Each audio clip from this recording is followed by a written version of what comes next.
मेरे ख्याल से वो मृत्यु के बाद भी जो जाति है उसके साथ रहती है, क्योंकि हम देखते हैं, मेरी आवाज सही आ रही है? हाँ बिल्कुल सही आ रही है, बोलिए। मृत्यु के बाद भी देखिए कि जब हम वो जो रस्में होती हैं, कर्म कांड होते हैं हमारे, जब यहाँ हरिद्वार या कहीं पे जब जाते हैं तो उन मौत के बाद भी जो उनकी जातियां होती, जो उनके पांडे होते हैं, वो अलग अलग पंडित होते हैं। मैंने ऐसा सुना है कि वो जो धारणा है उसकी मौत के बाद भी उसके साथ जो जाति है वो रहती है। और उसके लिए भी अलग अलग, आप जानते ही होंगे कि अलग अलग जो वहां पे ब्राह्मण लोग हैं वो बैठे होते हैं, जो भी पंडित लोग होते हैं वो उनका कर्म कांड करते हैं। सो जाति में पैदा होना और जाति में जीना, और उसके बाद भी जाति, उसके मरने के बाद भी जो है वो मनुष्य का पीछा नहीं छोड़ती। जाति की धारणा को समझने के लिए जाति की अवधारणा का शिक्षण प्रशिक्षण नहीं लिया जाएगा, तो यही कारण है कि जाति की अवधारणा से ग्रस्त व जन्म से ही जो मनुष्य है वो परेशान, तंग और डिस्टर्ब रहता है।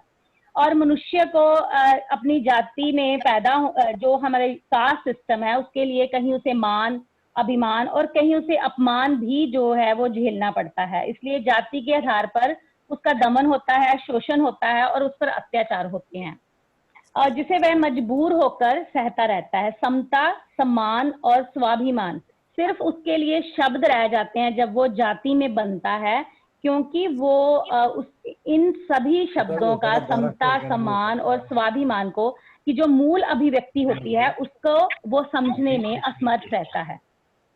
तो अतः उस व्यक्ति या जाति समाज को जो भी इस बात को समझ गया है, उसे ये जाति की जो अवधारणा है, नोशन ऑफ कास्ट है, उसको अच्छी तरह जाने, सीखे एवं समझे। जाति शास्त्र में निपुण हो तभी वह व्यक्ति जाति को समझकर इसे इस जाति नामक वायरस को हरा सकता है और उसका मुकाबला कर सकता है। जाति का बीज नाश तभी संभव है अगर हम ये जान पाएं कि जाति का बीज कहाँ से आया है और ये कैसे पनपा और इसे पनपने के क्या कारण थे। यही बातें समझकर हम जाति रूपक जो वृक्ष है उसकी उसे जड़ों समेत हम उखाड़ सकते हैं। तो जो हमें जो कास्ट है, मैं उसकी डेफिनेशन बताऊंगी। कास्ट इज ए नोशन, ये एक धारणा है, आइडिया है, कल्पना है।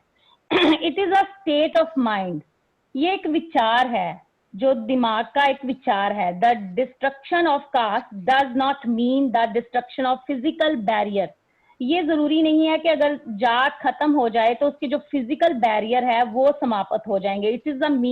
It means a notion change, ये एक धारणा है। अगर धारणा चेंज होगी तभी ये जो इसके नतीजे हैं, जो कास्ट के नतीजे हैं, वो खत्म हो सकेंगे।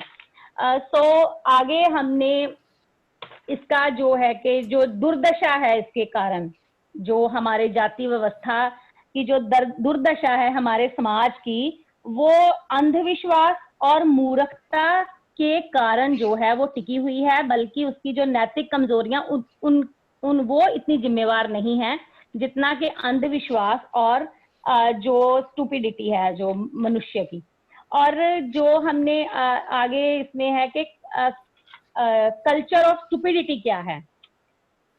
देखिए ये एक कल्चर क्या होता है, एक पीढ़ी से दूसरी पीढ़ी तक जाना, फिर अगली पीढ़ी तक जाना। जैसे कुछ परंपराएं हैं, जैसे हमें बताया गया है कि जो 4 वर्ण है कि ब्रह्मा के मुख से पैदा हुआ है, कुछ जो है लोग वो पेट से, जैसे कि आप सब जानते ही हैं, पैरों से और बाहों से। ये एक कल्चर है जो एक पीढ़ी से दूसरी पीढ़ी पर से ट्रांसफर हुआ है। जैसे कि हम जानते हैं कि जैसे ये धारणा है कि लव कुश जो है घास से बने हुए हैं, ये एक परंपरा दूसरी जो है वो आगे पीढ़ी को दिया गया है। जैसे कि ये सब जानते हैं कि ऐसा कभी नहीं हो सकता कि एक मनुष्य जो है वो घास से बने, लेकिन ये परंपरा चली आ रही है और हम पीढ़ी दर पीढ़ी जो है वो आगे इसको पहुंचा रहे हैं। सब ये जानते हैं कि ये बातें सब सही नहीं है, लेकिन ये कल्चर ऑफ जो स्टूपिडिटी है ये आगे चलता रहता है, और जो दुनिया की दुर्दशा है ये इसी स्टूपिडिटी की वजह से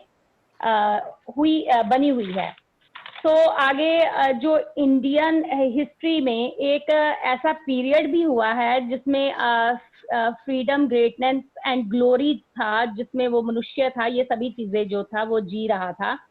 और वो मयूरा एम्पायर था। बाकी समय जो डार्कनेस जो ये है, ये कब आई, जब चतुर्वर्ण का कंसेप्ट था, वो उनसे हम जो थे वो हमें बताया गया कि ये कंसेप्ट है।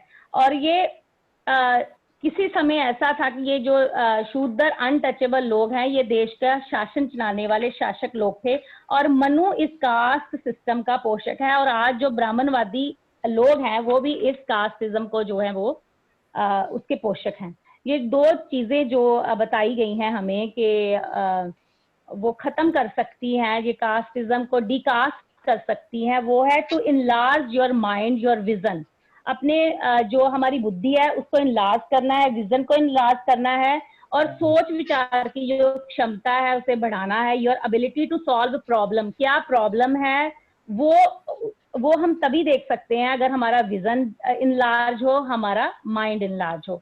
To bring that capacity, second है to bring that capacity, vision, ability to form judgement, to bear upon, जो असल प्रॉब्लम है उसे देखना, जजमेंट जो है उस पर जजमेंट देना, which is the vast mass of the people, जो सफरिंग कर रहे हैं हमारे बहुत लोग, जो बिग जो मास है वो सफर कर रहा है कास्ट से, वो उसको उस पर जो जजमेंट है वो देनी, क्लियर विजन करके ये सब कुछ हम करके जो है अपनी सोसाइटी को डीकास्ट कर सकते हैं। धन्यवाद। जय भीम, जय भारत। थैंक यू मैडम, बहुत अच्छा, वेरी नाइस। काफ़ी अच्छा आपने प्रेजेंटेशन प्रस्तुत करने की कोशिश की।